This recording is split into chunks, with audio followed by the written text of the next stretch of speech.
볼라사 선정을 위해서는 우선 사용하는 볼라사의 사용 조건을 확인해야 합니다.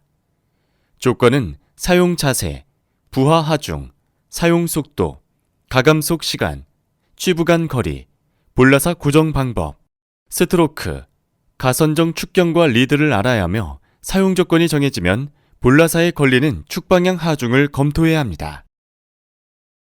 사용 조건을 토대로 축방향 하중을 산출합니다. 축방향 하중의 산출은 사용 자세에 따라 산출 방법이 달라지므로 사용 자세가 중요합니다.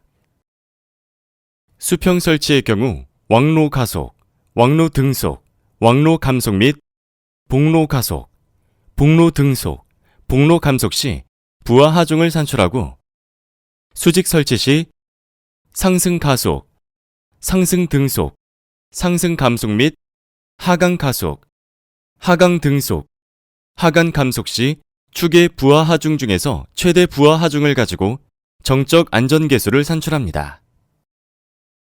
정적 안전계수를 산출하기 위해서는 정정격하중이 사용됩니다.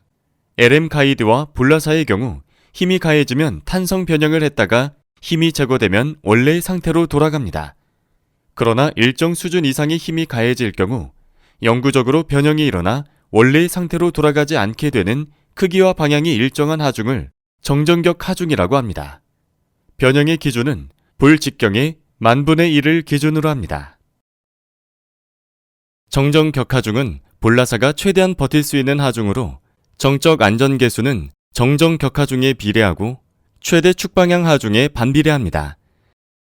안전계수가 1 이하가 나오게 되면 구동 중 파손이 일어날 가능성이 높은 상태로 사용하실 수 없습니다. 이론상 안전계수가 1 이상이 나오면 사용하실 수 있지만 일반 산업기계의 경우 최소한 2에서 5 이상, 공작기계에서 진동이나 충격이 있는 경우 최소한 2.5에서 7 이상 권장하고 있습니다.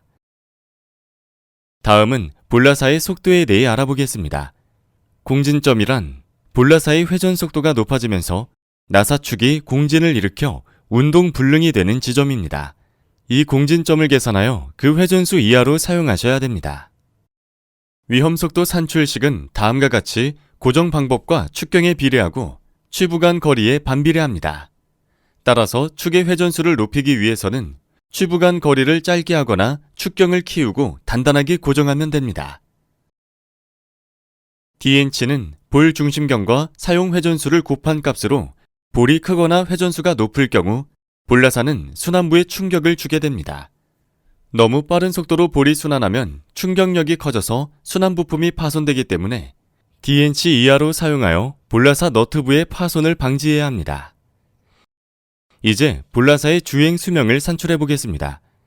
주행 수명을 산출하기 위해서는 동정격 하중을 먼저 알아야 합니다. 볼라사의 동정격 하중은 볼라사를 운동시켰을 때 100만 회전의 운전에 견딜 수 있는 축방향에 작용하는 방향과 크기가 변하지 않는 볼라사의 사용거리를 결정하는 중요한 값입니다. 추가로 앞에서 구한 축방향 하중의 평균 하중을 산출해야 합니다. 평균 하중을 구하지 않을 경우 결과치에 오류가 발생할 수 있습니다. 평균 하중을 구하는 방법은 하중이 단계적으로 변하는 경우와 하중의 부하 방향이 변하는 경우가 있습니다. 이렇게 구해진 평균 하중으로 주행 수명을 산출합니다. 정격 수명의 계산식을 따라 주행 수명을 산출하면 평균 하중에 따른 회전수가 산출됩니다. 이 회전수에 볼라사의 리드를 곱하면 주행 가능 거리를 산출할 수 있습니다. 수명 시간은 주행 가능 거리에 사용하는 시간당의 장비 주행 거리로 나누어주면 볼라사의 사용 가능 시간을 산출할 수 있습니다. 이렇게 수명을 산출하는 데 중요하게 작용하는 정격 하중은 볼라사의 회로수에 의해서 결정합니다. 이 회로수는 열과 권으로 나누어집니다. 권은 볼라사의 볼이 몇 바퀴 감겨져 있는지, 열은 이런 권이 몇 세트 있는지를 의미합니다. 이 열과 권을 곱하여 회로수가 됩니다. 이 회로수가 클수록 허용 하중이 큰 볼라사가 됩니다.